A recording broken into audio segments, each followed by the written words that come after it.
con la serie que tenemos ahí en la pantalla, Nuevos Comienzos del Evangelio de Marcos. Y hoy vamos a estar viendo el capítulo 3 y vamos a leer desde el versículo 7 al 19. ¿Os imagináis que me haya equivocado de texto y tocase hoy otro? Sería algo gracioso, ¿verdad? Pero creo que no, creo que este es el que toca. La palabra del Señor dice así: Mas Jesús se retiró al mar con sus discípulos y le siguió gran multitud de Galilea y de Judea, de Jerusalén, de Idumea, del otro lado del Jordán y de los alrededores de Tiro y de Sidón, oyendo cuán grandes cosas hacía. Grandes multitudes vinieron a él, y dijo a sus discípulos que le tuviesen siempre lista la barca a causa del gentío, para que no le oprimiese. Porque había sanado a muchos, de manera que por tocarle, cuantos tenían plagas caían sobre él. Y los espíritus inmundos, al verle, se postraban delante de él y daban voces, diciendo: Tú eres el Hijo de Dios. Mas él les reprendía mucho para que no le descubriesen. Después subió al monte y llamó así a los que él quiso, y vinieron a él. Y estableció a 12, para que estuviesen con él y para enviarlos a predicar, y que tuviesen autoridad para sanar enfermedades, para echar fuera demonios. A Simón, a quien puso por sobrenombre Pedro, a Jacobo, hijo de Zebedeo, y a Juan, hermano de Jacobo, a quienes apellidó Boanerges, esto es, hijos del trueno, a Andrés, Felipe, Bartolomé, Mateo, Tomás, Jacobo, hijo de Alfeo, Tadeo, Simón, el cananista, y Judas Iscariote, el que le entregó, y vinieron a casa. Señor, gracias, Padre, por tu palabra. Señor, ayúdanos en el día de hoy, ayúdame a mí a compartirla de una manera fiel, Señor, y te pido que tú abras los oídos de mis hermanos para que esta palabra pueda llegar a ellos, pueda llegar a sus corazones, Señor. Sabemos que si tú no haces la obra, el hombre nada puede hacer, Señor. Por eso ponemos este tiempo en tus manos, Señor, y que podamos salir de aquí en el día de hoy, Señor, fortalecidos, Señor, conociéndote más, Padre, y más enamorados de ti, Señor. En tu nombre, amén. Ay. Bueno, fijaros que esta mañana Marcos quiere que pongamos nuestros ojos en un texto que, desde mi punto de vista, es clave para entender el cristianismo que hoy nosotros estamos viviendo. O, por decirlo quizás de otra manera, de este texto, de la enseñanza de este texto, emana la base más sólida a la que nosotros y cualquiera que se llama cristiano puede aferrarse. Y para eso tenemos que mirar de una manera muy fija, como siempre debemos hacer, de otra manera, el papel que Jesús está representando en esta porción de la historia. Pero no descuidar tampoco las consecuencias que se derivan en sus discípulos y también en nuestras vidas. Pues fijaros, en esta porción estamos viendo a Jesús rodeado de multitudes de muy distintos sitios y condiciones. Vemos que había gente de muchos lugares como Galilea, Judea, Jerusalén, Idumea, del otro lado del Jordán y de los alrededores de Tiro y Sidón. Entonces, podríamos decir en unos términos que podamos dominar en el día de hoy, que Jesús se estaba convirtiendo en un personaje global. Es decir, que no solo era alguien conocido en Jerusalén, sino que se iba extendiendo ese conocimiento acerca de aquello que él estaba haciendo, quién era y qué es lo que estaba haciendo. Vemos que llega hasta Tiro y Sidón.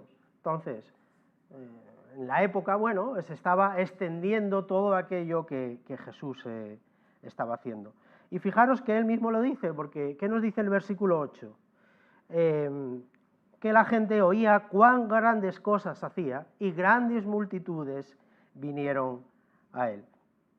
Y fijaros que este fenómeno es algo que también pasa en nuestros días, porque cualquier personaje que llame la atención es seguido de una variedad muy distinta de personas, que por un lado pueden tener una curiosidad por ver qué está haciendo este personaje, que cada vez es más conocido, o por el otro lado están aquellos que están necesitados o incluso desesperados por aquello que supuestamente esa persona está ofreciendo, ya sea directa o indirectamente, porque creo que esta es una realidad. Hoy en día cualquier personaje ofrece algo, sea lo que sea, y siempre hay algunas personas que necesitan o creen que necesitan aquello que este personaje global está, no sé si decir, regalando, vendiendo, ofreciendo, como queramos llamarlo. Ahora, Jesús asumía que estas multitudes vendrían de muchos lugares y de muchas condiciones, y les dio una orden muy sencilla y muy clara a sus discípulos, porque los discípulos algunas veces se despistaban y tenía que darles las órdenes muy claras y concisas. Tenedme preparada siempre la barca para que no le oprimiesen.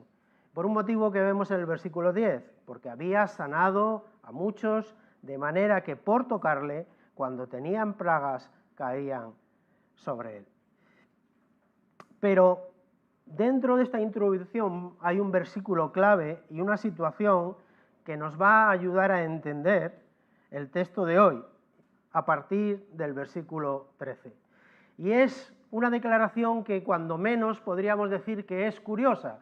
¿Por qué es curiosa? Porque aquellos que la están haciendo, bueno, no son los más afines a nosotros. ¿Quiénes son estas personas o estos entes?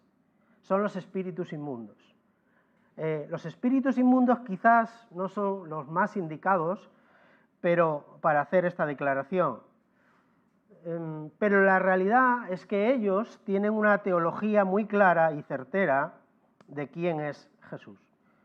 Ellos ven a Jesús y a pesar de ser sus enemigos, ¿qué hacen? Se postran delante de él y empiezan a dar voces. ¿Y qué dicen? Tú eres el Hijo de Dios. O sea, fijaros por un momento la escena. Los espíritus inmundos se postran delante de Jesús y en medio de las multitudes empiezan a dar voces y a decir, tú eres el Hijo de Dios. Ahora, ¿hay alguna declaración teológica más correcta que esta? Realmente no. Creo a nosotros que en algunas ocasiones se nos olvida esta declaración y las implicaciones que tienen para nuestra vida.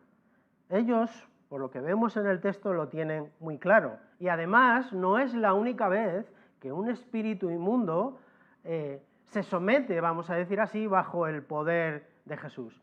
¿Os acordáis de la historia del endemoniado gadareno? ¿Qué pasa? Jesús va a liberar a esa persona, expulsa a los demonios, ¿y qué hacen los demonios? Le dicen, con mis palabras, Jesús, si tú quieres, si tú nos das permiso, ¿por qué no nos mandas a esa piara de cerdos que están ahí? Y Jesús dijo, vale, está bien. Y así lo hace. Entonces ellos están viendo el poder de Jesús para hacerlo. ¿Será que nosotros tenemos también clara esta declaración acerca de Jesús?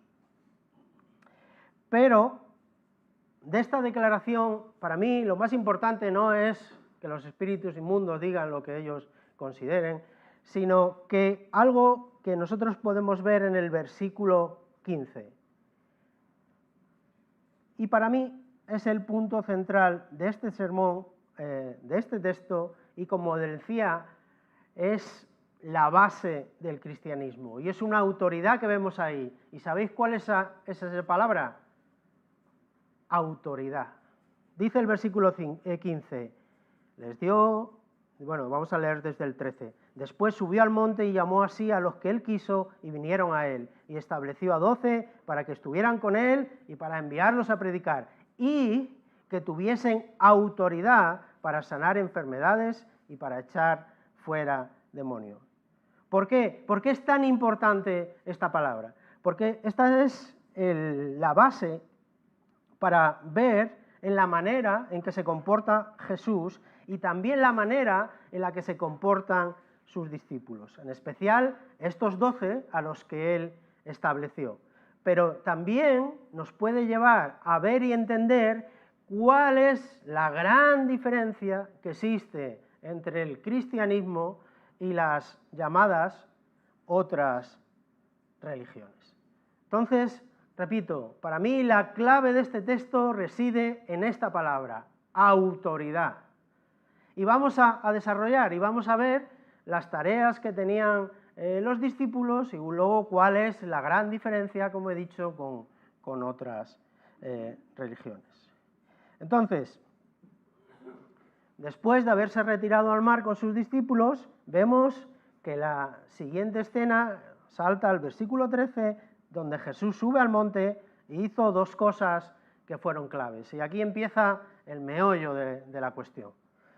Por un lado, llamó así a los que él quiso, pero también estableció a 12 para una tarea que sería clave en el avance del Evangelio, en su generación, pero también en futuras generaciones.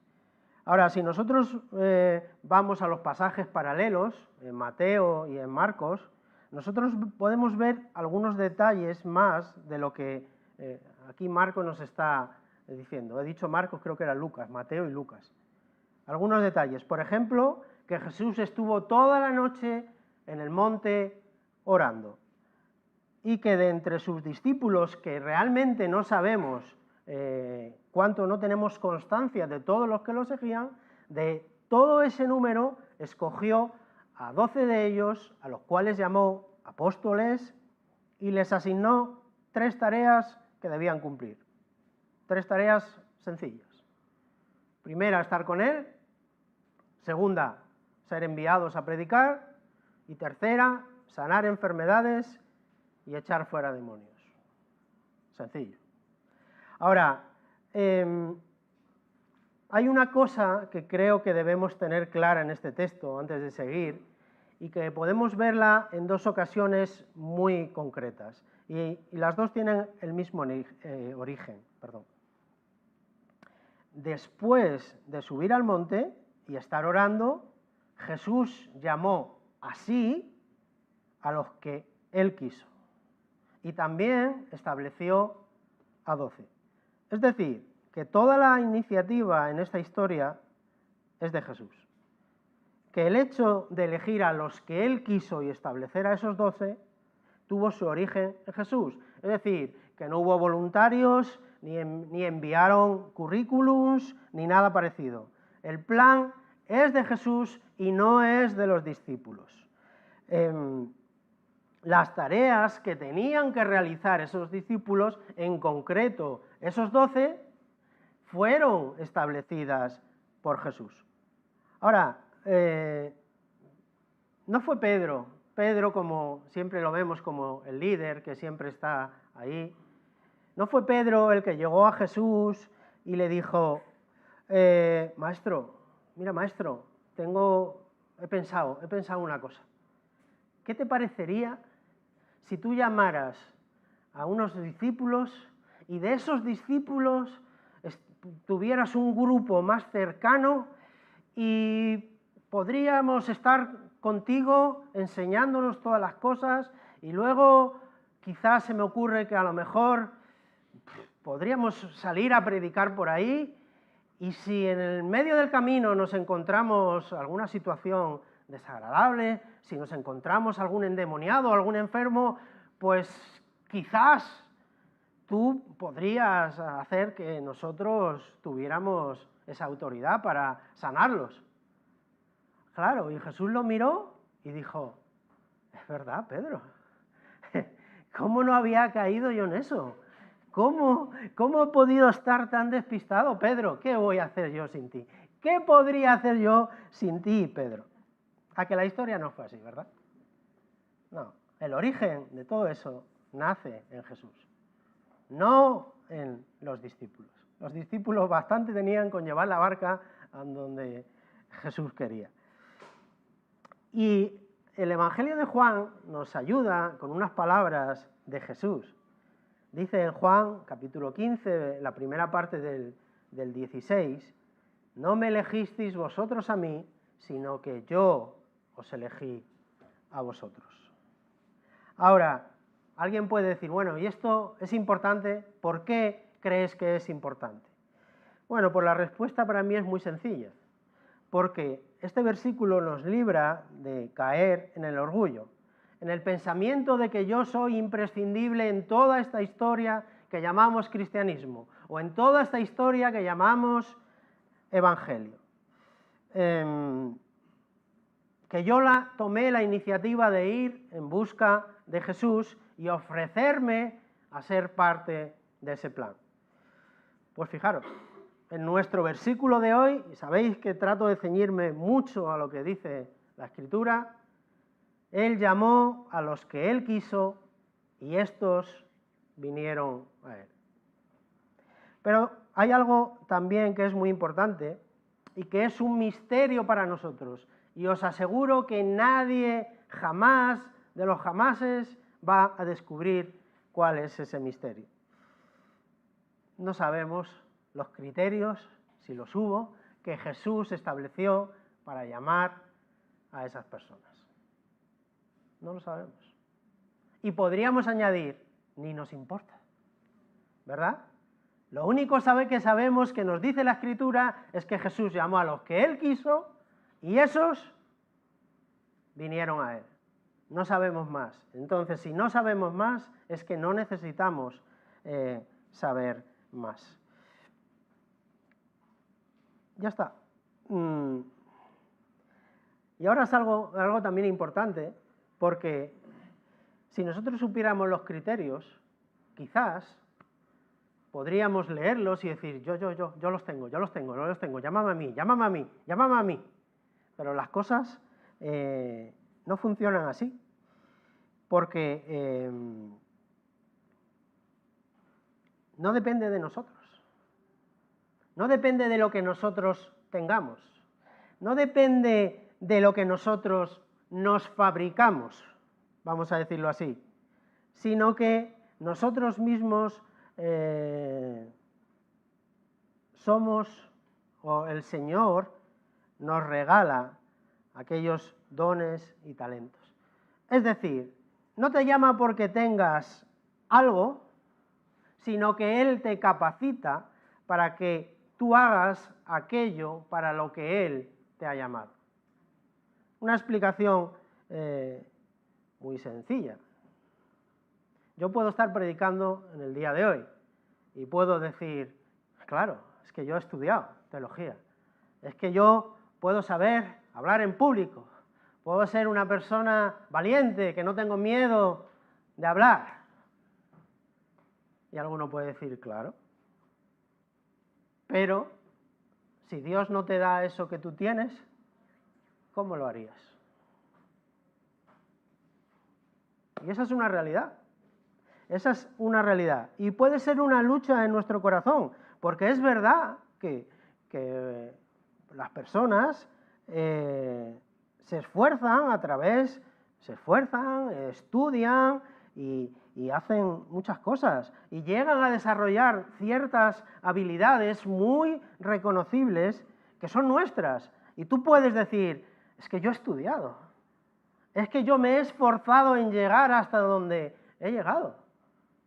Sí, y eso es verdad. Es que yo me lo he currado, cierto. Y está claro que debemos esforzarnos.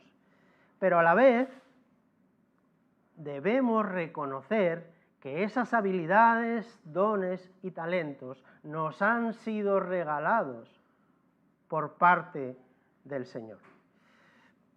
Y el Señor, en su misericordia, porque es en su misericordia, nos libra de pensar que hay algo en nosotros que Él necesita para cumplir con su plan de redención.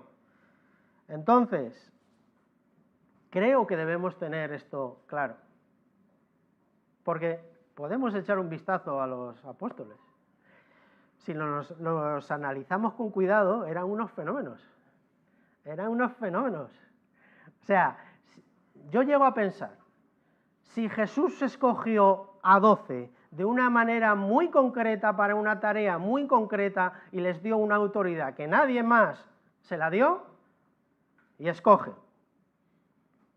a un terrorista, celote, a un terrorista, a Pedro, que si vemos toda la historia era volcánico, quizás tampoco demasiado culto, porque por lo que dicen los comentaristas, el griego de Pedro no era el más culto de todos, ¿no? No era como Pablo, por ejemplo, que Pablo sí era un hombre mucho más culto.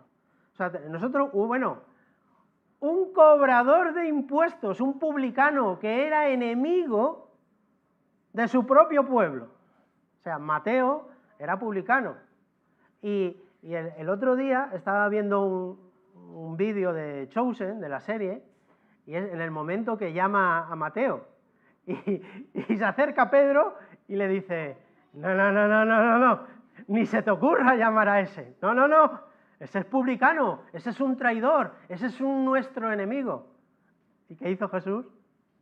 Dijo, adelante. Y luego me gustó la escena, porque está hablando Pedro, está hablando con Mateo y tal, y le dice, Mateo, tienes que pedirle perdón a Pedro. Y Mateo dice, no, yo no puedo pedirle perdón. Hombre, él, así más o menos adornando yo la imagen, la escena, dice, él es un traidor. No. O sea, ellos me consideran que yo soy un traidor. No, yo no puedo pedirle perdón, no me va a aceptar ese perdón. Bueno, y luego va a Pedro Jesús y le dice, Pedro, tienes que perdonar a Mateo. No, pero él es un traidor, él es un enemigo de...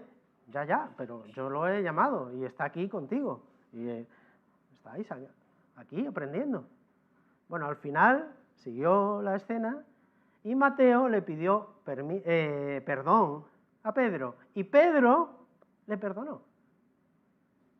Entonces, si nosotros nos fijamos en esos 12 que podríamos llamar a nuestro nivel la élite, los apóstoles, madre mía, si los criterios son esos, pues al final Jesús llamó a los que Él quiso y los capacitó para hacer lo que Él quiso también. Y así somos nosotros, también es así. Pero, repito, Señor en su misericordia nos libra de pensar que Él nos necesita. Aunque en esta declaración que estamos viendo, lo de después subió al monte, llamó así a los que Él quiso y vinieron a Él, hay en esta frase hay una doctrina ahí medio escondida que se llama el llamamiento eficaz. ¿Qué es el llamamiento eficaz? Aquellos que lo hayan escuchado sabrán más o menos de qué va, y los que no lo hayan escuchado, pues lo explicamos. Dice el teólogo Wayne Grudem, el llamamiento eficaz es un acto de Dios el Padre en el que, hablando mediante la predicación humana del Evangelio, llama a las personas hacia sí mismo de tal manera que éstas responden con una fe salvadora, ¿no? Eso es el llamado eficaz. Ahora, la verdad es que no quiero pararme demasiado en este tema, aunque es sumamente importante, porque vemos cómo Jesús lo recalca. Y no quiero pararme porque entonces tendríamos que hablar otras doctrinas que van relacionadas, por ejemplo, de la elección y demás, y no es el foco en el día de hoy.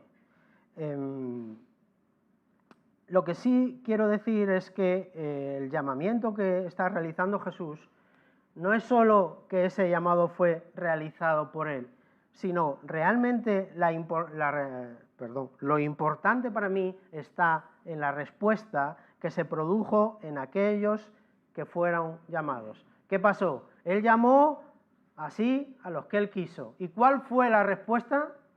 Que esos que llamó vinieron a él. Porque yo puedo llamar Stephen y Stephen me puede decir, no. Puedo llamar a Juan y me dice, déjame. Pero Jesús llama, ¿y cuál es la respuesta? Que aquel que llama viene a él. Ahora, ¿cómo se produce ese llamado y por qué es eficaz o en quién es eficaz? Y de verdad que lo estaba preparando y estaba diciendo, tengo que recalcar que no me voy a parar mucho. Y alguno dice, me llevas un rato, pero no me voy a parar mucho. Podríamos estar aquí hasta mañana, pero solo un poquito, aclarar esto. Quiero dejar claro que nosotros los seres humanos somos llamados a Dios a través de la proclamación del Evangelio, teniendo el centro de este llamado la persona de Cristo. ¿Y por qué es tan importante este llamado? ¿O por qué eso es tan importante? Pues fijaros, porque ese llamado del Evangelio, esa predicación del Evangelio debe tener al menos 3 apartados. Primero, cuando alguien predica el Evangelio, ¿qué debe hacer? Primero decir que todos hemos pecado, o sea, que todos somos pecadores. Segundo, que la pena del pecado es la muerte. Y tercero, que Jesús murió para pagar la pena de nuestros pecados. O sea, cuando nosotros expliquemos el Evangelio, no solo decir, ven a Cristo. No, ven a Cristo, ¿por qué? Porque has pecado, porque la pena del pecado es la muerte y porque Cristo murió para pagar la pena de tus pecados. Pero esta explicación del Evangelio debe incluir también algo que muchas veces fallamos, y que es una invitación personal a responder este llamado en arrepentimiento y fe para aquellos que lo están olvidando, que lo están escuchando, sin olvidarnos que aquel que responda tendrá a su alcance una promesa de perdón y vida eterna. Ahora, ¿quién puede o quiere responder a ese llamado que el Señor hace? Pues la respuesta es muy sencilla. Utilizando las palabras de Jesús en este texto, a aquellos que han llamado para sí, y a estos, cuando se produce en ellos el llamado del Evangelio, ¿qué pasa? ¿Qué sucede? Pues que nacen de nuevo. Es decir, el Señor sopla aliento de vida en ellos y de esa manera pueden responder en arrepentimiento y fe. ¿Por qué? Porque su corazón ha cambiado, porque son capaces de ver que han pecado.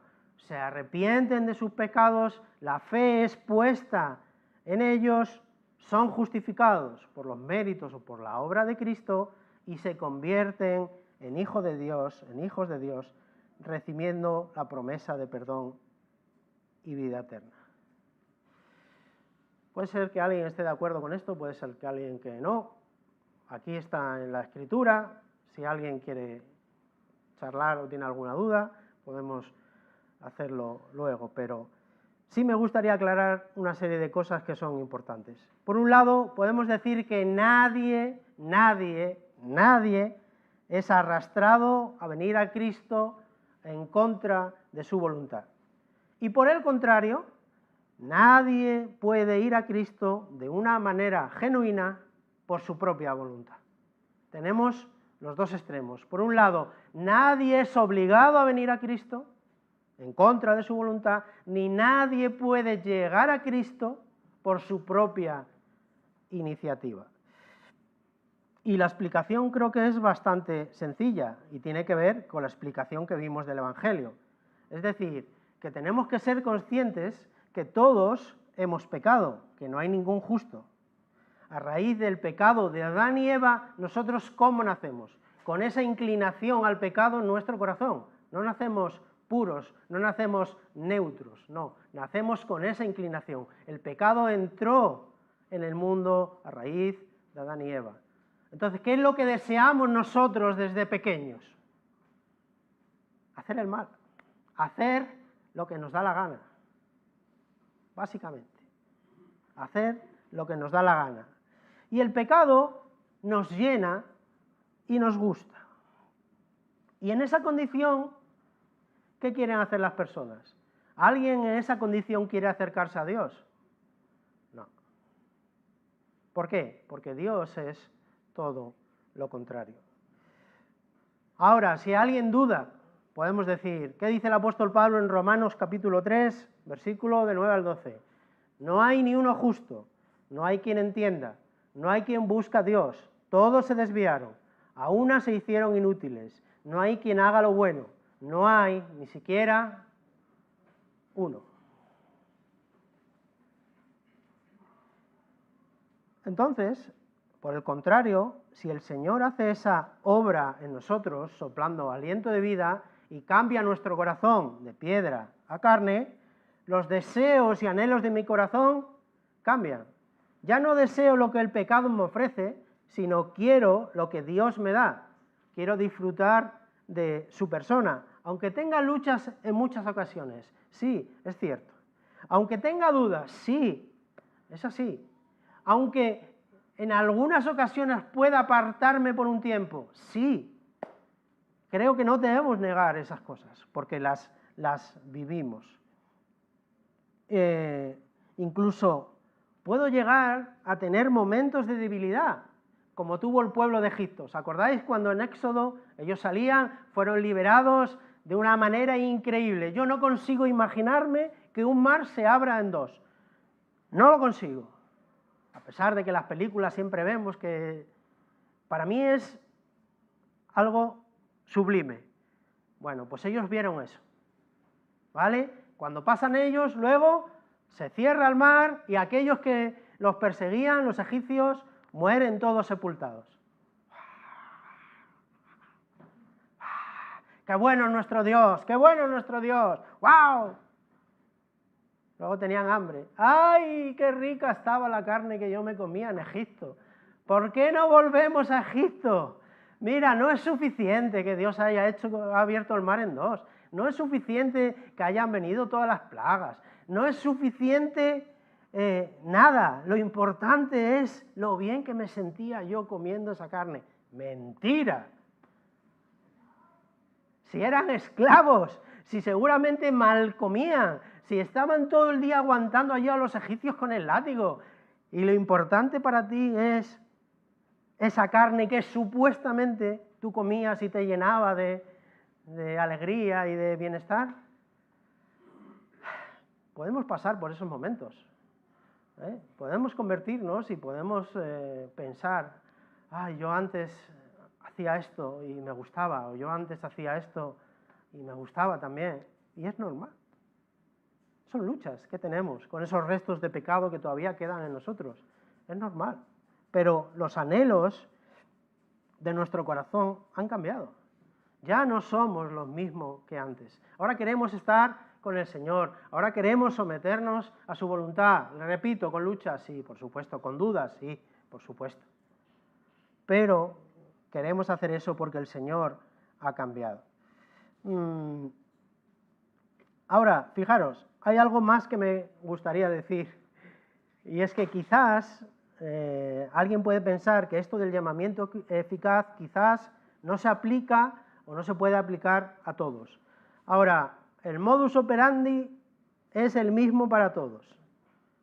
Jesús llama y las personas responden en arrepentimiento y fe, pero por un motivo muy sencillo.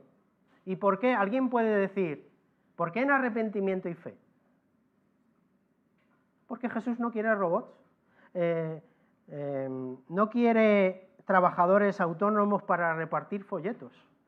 No es así, sin saber lo que están haciendo. Lo que quiere es transformar los corazones de aquellos que son llamados para enviar a esos discípulos con un mensaje que han escuchado, que han creído y que han asimilado como suyo. Dios podría hacer lo que Él quiere. Jesús podría llamar a cualquiera en la calle y decirle, tú ponte a repartir folletos del Evangelio, ponte a repartir Biblias. ¿Podría hacerlo? Sí. ¿Alguien se podría negar? No. ¿Pero qué es lo que Él hace? Él llama a esas personas que Él ha querido, que lo ha querido, transforma su corazón y ya no son robots que no saben lo que dicen, sino que experimentan lo que es estar en su presencia, conocerlo a Él y ver cuál es el mensaje que Él tiene para compartirlo con los demás. Esa es la manera en que Dios hace las cosas. Y Él lo decidió así y es la mejor.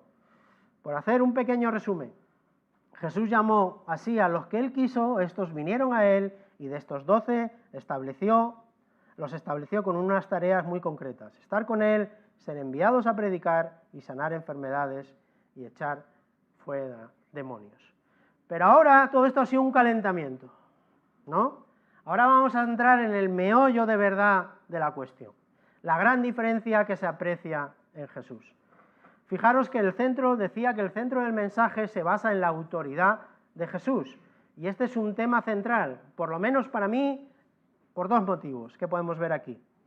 El primero, no puede producirse un cambio tan radical en el hombre si no es por medio de Jesús. ¿Conocemos a alguien fuera de Jesús que tenga la autoridad y el poder para cambiar el corazón del hombre? Y no solo eso, sino que podremos preguntar, ¿quién podría prometer una vida de increíble gozo y bienestar aparte de Jesús y llevarla a cabo? ¿Hay alguien que pueda luchar o competir con Cristo? La respuesta es, ¿cuál es la respuesta? No. Entonces, en la Escritura, nosotros podemos ver que las promesas de Dios, ¿cómo son? Son sí, son amén. Que lo que Él dice es la verdad, y es una verdad absoluta, no es una verdad relativa. ¿Por qué? Porque Él tiene toda la autoridad, y tiene toda la autoridad para llamar personas así y transformar el corazón de esas personas para que voluntaria y gustosamente vengan a sus pies y se pongan a sus órdenes para aquello que Él establezca. La clave es la autoridad de Jesús. Y fijaros, que es lo que decía antes, ¿cómo nos muestra Jesús cuál es la autoridad que Él tiene en este texto? Con la declaración de los espíritus inmundos. Es un método singular, pero es el que Jesús eligió y que nosotros tenemos en la Escritura. Son esos espíritus inmundos que revelan quién era Jesús. Imaginaros que en esas multitudes había muchas personas que nunca habían escuchado hablar de Jesús. ¿Qué fue lo primero que escucharon? Tú eres el Hijo de Dios.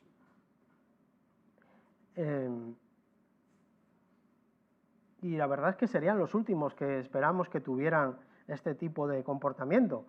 Si fueran sus discípulos todavía podríamos entenderlo, ¿verdad? Pero que el enemigo diga realmente quién eres, reconociendo cuál es tu autoridad y que ellos no son nada, es algo cuando menos muy sorprendente. Pero ¿sabéis una cosa? Hemos hablado de ese llamamiento eficaz, pero no debemos olvidar que el cambio que se produce en aquellos que Jesús llama y van a Él es un cambio permanente. No dura un par de meses o un par de años y luego volvemos otra vez al punto en el que estábamos. Eso no funciona así. Nosotros muchas veces intentamos cambiar nuestros comportamientos, nuestras motivaciones, nos esforzamos, pero tarde o temprano volvemos a caer. ¿Por qué? Porque no ha sido el Señor el que ha transformado nuestro corazón. Y yo decía aquí que es como nadar contra corriente. Y yo me acuerdo de cuando tendría 12, 13 años, por ahí, yo entrenaba en un equipo de natación, ahí en Avilés. Y fuimos a hacer una pretemporada a un sitio de León que se llama Riaño. Entonces, ahí había un río, no demasiado grande, de la columna aquí, o sea, tampoco tenía un caudal, no era el Amazonas ni uno de estos, ni el Orinoco, ni nada, pero sí tenía una corriente. Bueno, pues el ejercicio que nosotros teníamos que hacer en ese día era nadar contra corriente. ¿Vale? Éramos unos nadadores expertos, o sea, fornidos, bien, teníamos 12, 13, 14 años, pero nadábamos muy bien. Nos ponemos a nadar, y conseguías un poco avanzar contra la corriente. Pero cuando llegabas arriba no conseguías mantenerte y volvías otra vez para atrás. Decía, no pasa nada, vuelvo para adelante. Y llegabas otra vez al mismo punto. Hasta que llegaba un punto que decías, me cansé. Pues cuando no hay un cambio real en el corazón del hombre, pasa eso. Podemos esforzarnos en querer hacer muchas cosas, pero al final, con el paso del tiempo, volvemos otra vez al punto de partida. ¿Por qué? Porque son intenciones que tenemos. A mí me ha pasado eso mucho, sobre todo cuando era joven. Quería hacer algo, un mes, 2 meses, el que más. Y luego, me cansé. ¿Y qué pasaba? Que volvías otra vez al mismo. ¡Quiero ir con la bici! Un mes, me he cansado ya. ¡Quiero estudiar esto! Me cansé ya. Y eso es lo que pasa. Ahora, como decía antes, y creo que es importante, podemos tener un cambio genuino realmente en el corazón, pero podemos pasar por momentos de debilidad, de luchas, apartarnos una temporada por distintas circunstancias en nuestra vida, pero tenemos que tener claro que si somos del Señor, si nuestro corazón ha sido transformado, si somos hijos de Dios, volveremos otra vez a casa de nuestro Padre. A alguien le puede costar un mes, un año, 2, lo que sea, pero al final vuelves a casa de tu Padre. Y la segunda cosa, que quizás para mí es, igual de importante o más, nadie puede delegar una autoridad que no tiene. Y vamos a ver 2 ejemplos pues muy sencillos. Tú imagínate que eres trabajador de una empresa, por ejemplo, IKEA. Entonces yo llego al Nevada, voy al IKEA y Stephen es mi trabajador allí. Y llega Stephen y me dice, mira Marcos, que te voy a regalar todos los muebles de la tienda. Y yo, wow, bien. Y yo digo, qué bueno es Stephen. Pero llega el dueño de IKEA y le dice, Stephen, ¿qué estás haciendo? Pues regalando los muebles, pero si no son tuyos. ¿Quién tiene aquí la autoridad para hacer eso? Yo, que soy el dueño, no tú. A la calle. Ya no hay contacto en IKEA. Ahora, o fíjate que tú tengas una intención buenísima. Mira, Malakai tiene esa intención de que todas las personas tengan el derecho a tener una vivienda en propiedad. Muy bien. Y entonces Malakai coge, firma la ley, la sella y dice, todo el mundo con una casa. ¿Qué pasaría? Que nos quedaríamos en casa, ¿verdad? ¿Por qué? Porque Malakai no tiene la autoridad para hacer eso. Entonces, pues con los apóstoles sucede algo muy similar. Lo que Jesús está haciendo es algo que es extraordinario. Les está delegando, les está cediendo su autoridad de una manera muy singular y única de ese momento para sanar enfermedades y echar fuera demonios. Y este es un punto increíble porque nadie lo puede hacer. Ahora fijaros, tenemos las 3 tareas de los apóstoles. Estar con él, ¿quién lo puede hacer? Pues cualquiera, ¿no? En un sentido, cualquiera. Salir a predicar, bueno, cualquiera. De hecho, cualquier maestro de la época, incluso hoy en día, puede llamar a sus discípulos, puede decirle, mira, venid conmigo, que yo os voy a enseñar unas cosas, y luego, ¿qué vais a hacer vosotros? Vais a ir a enseñarlas por ahí a otras personas. Eso podríamos decir que es algo, bueno, pues en un sentido natural. Juan el Bautista tenía sus discípulos y ellos seguramente iban por ahí haciendo algunas reuniones enseñando lo que habían aprendido de Juan. Y si vamos más allá, de hecho, otras religiones hacen exactamente lo mismo, ya sean los testigos de Jehová, los mormones, musulmanes, budistas, En mayor o menor medida, cada uno está con un maestro aprendiendo y luego son enviados a compartir aquello que han aprendido. Creo que es algo, dentro de lo que cabe, pues muy natural. Ahora, ningún hombre tiene la potestad para, o la autoridad para sanar enfermedades y echar fuera demonios. Eso ya no es algo natural en el hombre. Ningún maestro tiene esa autoridad para decirle a sus alumnos que hagan esas cosas. Ni Mahoma, ni Buda, ni ninguno que haya recibido un mensaje de un ángel divino diciéndole que no. Solo Jesús puede delegar esa autoridad para un acto que es tan extraordinario como es sanar enfermedades y expulsar fuera demonios. Por eso es tan importante este texto, porque nos deja ver de una manera muy clara quién es Jesús como el Hijo de Dios.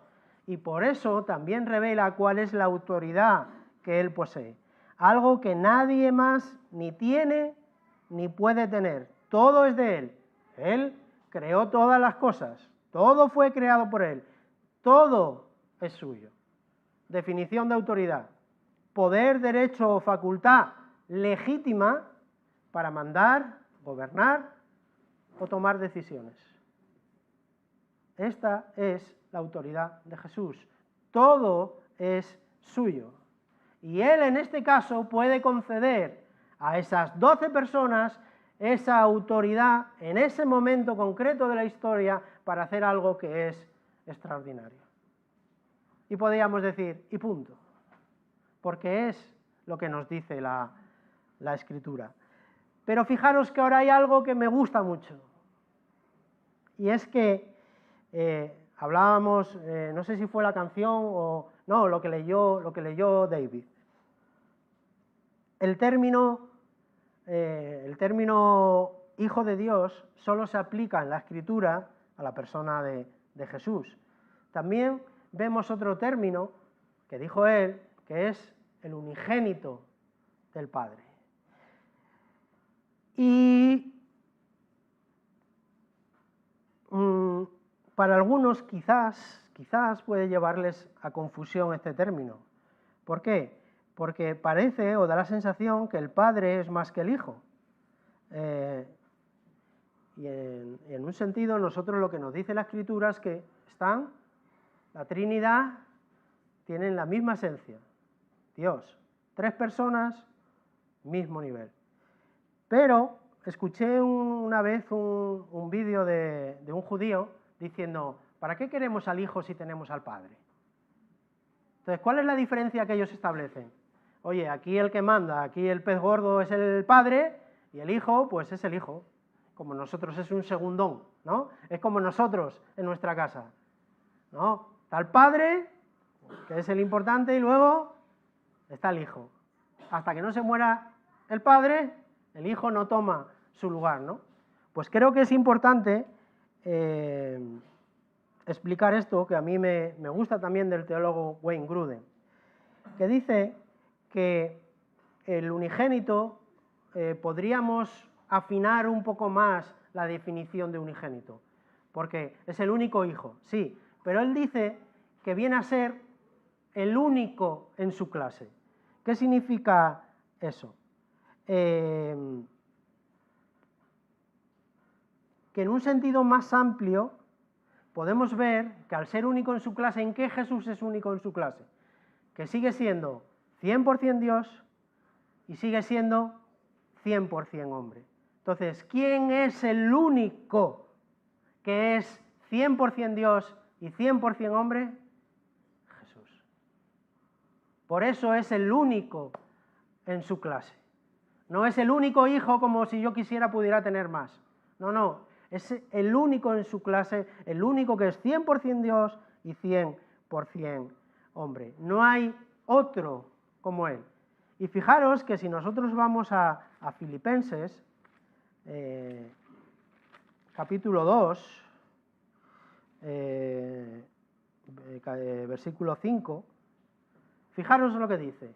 Haya pues en vosotros este sentir que hubo también en Cristo Jesús, el cual siendo en forma de Dios, no estimó el ser igual a Dios como cosa a que aferrarse, sino que se despojó de sí mismo, tomando forma de siervo, hecho semejante a los hombres.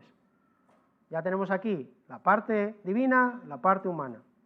Y estando en condición de hombre, se humilló a sí mismo, haciéndose obediente hasta la muerte y muerte de cruz. Por lo cual, Dios también lo exaltó hasta lo sumo, y le dio un nombre que es sobre todo nombre, para que en el nombre de Jesús se doble toda la rodilla de los que están en los cielos y en la tierra y debajo de la tierra, y toda lengua confiese que Jesucristo es el Señor, para la gloria de Dios. Entonces tenemos a Jesús siendo parte de la Trinidad. Tenemos a Jesús humillándose, haciéndose hombre, siendo obediente hasta la cruz.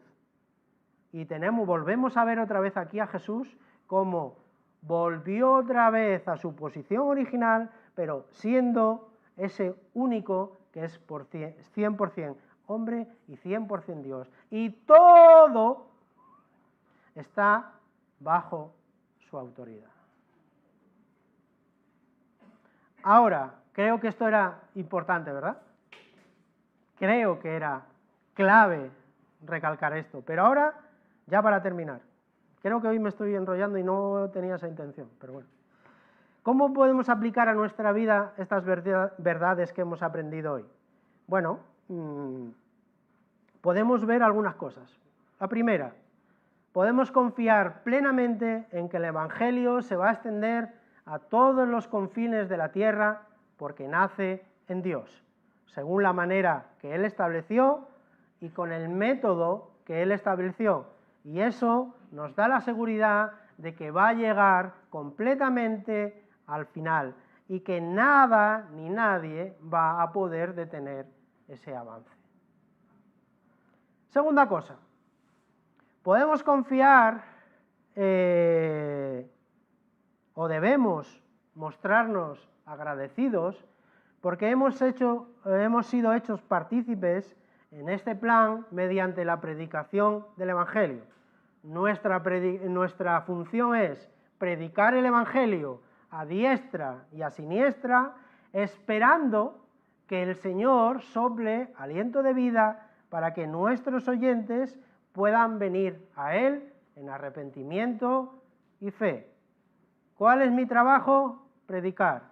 ¿Cuál es el trabajo del Señor? Soplar aliento de vida y que esas personas respondan en arrepentimiento y fe. ¿Convierto yo a alguien? No, no tengo la autoridad. Es el Señor. Yo hago mi trabajo, predico. Y Él hace lo suyo.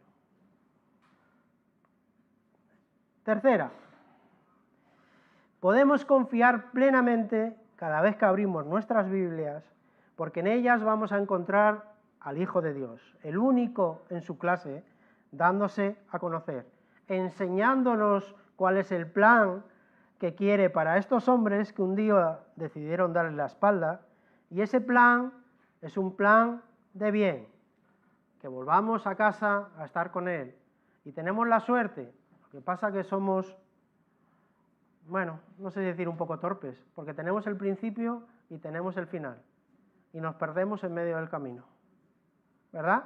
Ya sabemos lo que pasó al principio y lo que va a pasar al final. Bueno, pues ahí estamos, dando bandazos, como si el GPS nos mandara por todos los caminos habidos y por haber. Bueno, y ya la última. Podemos estar seguros y confiados, de una manera un poco más personal, que el llamado de Dios para nuestras vidas es eficaz si verdaderamente viene de Él.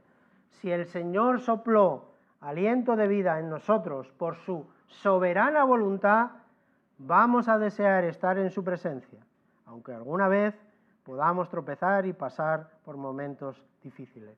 Pero al final estaremos con Él. Y voy a poner un ejemplo que me gusta mucho. Cuando el Señor sopla aliento de vida, nos convertimos, todo el proceso, vamos a decir así, yo lo veo como cuando te vas a hacer un colacao. Fijaros que es un ejemplo muy sencillo. Tú tienes la leche, tú tienes el Colacao o el Nesquik, que queda más tal. Entonces, ¿qué pasa? Señor sopla aliento de vida y tú te conviertes, respondes en arrepentimiento y fe, eres justificado, el Señor pone fe, eres justificado y eres adoptado como hijo de Dios, ¿no? Muy bien. Le estoy echando la cucharada a la leche y revuelvo. Y ahora dices, ostras, me arrepiento, no quiero el Nesquik. ¿Qué hago? ¿Le quito el cacao y dejo otra vez la leche por un lado y el cacao por el otro? No es posible, ¿a que no? Un proceso químico con unas maquinarias. No es posible. Es un ejemplo sencillo. Pues cuando el Señor sopla aliento de vida y realmente lo hace genuinamente y nosotros respondemos en arrepentimiento y fe, y esa fe es inculcada por el Señor y somos justificados por las obras de Cristo en nuestro lugar y somos adoptados como hijos de Dios, el Señor nos dice su palabra que se va a encargar de que nosotros sigamos creyendo todos los días de nuestra vida, la perseverancia de los santos. Es así, todos los días es como si nos estuviéramos convirtiendo, pero ya el Colacao ya no vuelve a ser leche. Ya el Señor se encarga y dice, no te preocupes que yo lo guardo.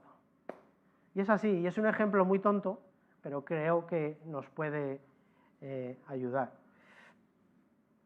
Ahora, espero que podamos salir de aquí en el día de hoy con nuestro corazón confiado, sin duda, de que Dios tiene toda la autoridad, de que en Cristo tenemos el mayor regalo que podamos desear y que si estamos algo despistados, podamos centrarnos completamente en Él para vivir por y para Él.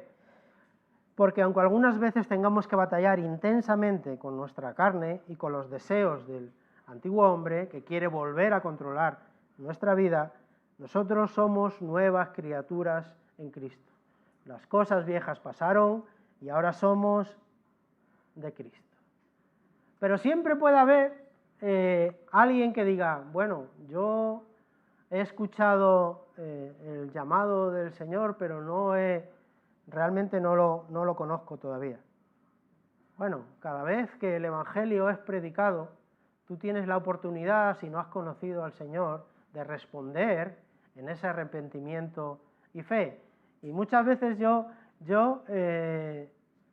no es mucho mi estilo, ¿no? Pero la iglesia donde se congrega mi hija ahí en Lugo, el pastor Marcos Zapata, siempre que termina de predicar, hace un llamado a las personas a responder en arrepentimiento y fe. ¿Y sabéis lo que más me fascina? Que siempre creo que alguien responde.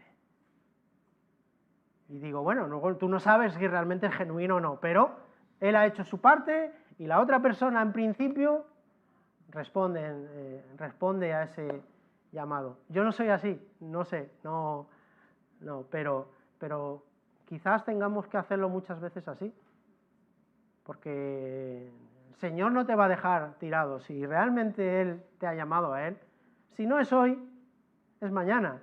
Y os voy a contar algo muy gracioso, ya para terminar, de verdad, que es mi propio caso. Primera vez que voy a la iglesia. Está predicando, pam, y yo sentía que Dios me estaba hablando, yo quería responder a ese llamado. Y el pastor me dice, Marcos, ¿quieres entregar tu vida al Señor? Yo estaba atrás, Y yo digo, no. Entonces se quedó así un poco, bueno, va. No porque como yo había empezado muchas cosas muchas veces en mi vida, yo quería realmente estar seguro de que ese paso lo iba a dar y iba a ser de verdad. Bueno, no pasa nada, fui el domingo siguiente. Está predicando, termina el culto. Y otra vez, Marcos, ¿quieres entregar tu vida al Señor? Y Marcos, no. Y ya la gente ya me miraba, se reía, ya de todo. Siguiente domingo. predica, tal. Sorprendentemente, vuelve a llamarme otra vez. Marcos, ¿quieres entregar tu vida al Señor? Y ahí ya yo dije, sí. Y hasta hoy, 20 años después. Pero muchas veces es así, el Señor me persiguió. O sea, no pensemos que si somos del Señor, el Señor no va a perseguirnos. ¡Ay! Perdiste la oportunidad. ¡Ay! Se siente. Si hubieras dicho que sí, eso no es así. Si somos del Señor, vamos a acabar yendo al Señor. Si el Señor sopla aliento de vida en esa persona, ese corazón cambia. E insisto, porque es importante. Ese corazón cambia y responde en arrepentimiento y fe. Que puede venir, a mí me ha pasado, he llamado a gente, ha venido, ha hecho la oración y luego a la semana ni se acordaba. Bueno, pero eso ya no depende de nosotros. Eso es del Señor y de esa persona. Pero que sepáis que todos aquellos a los que el Señor llama, vienen a Él. Porque Él tiene toda la autoridad para transformar esos corazones. Porque todo es de Él y para Él. Oramos. Señor, gracias, Padre, porque tú eres Dios. Tú eres el único en tu clase. Tú eres 100% Dios, 100% hombre, Señor, y tú tienes toda la autoridad. No hay nadie que pueda decirte que no, no hay nadie que pueda arrebatarte, Señor, pero tú eres tan bueno que al final no nos traes obligados, sino que si haces tú esa obra, nosotros venimos voluntariamente, Señor. Ayúdanos cada vez que abramos nuestras Biblias, a ver ese Jesús con toda la autoridad que nadie pueda hacer frente. Ese Jesús que nos ha dado el mayor regalo, que es estar en su presencia, Señor. Ayúdanos, en tu nombre. Amén.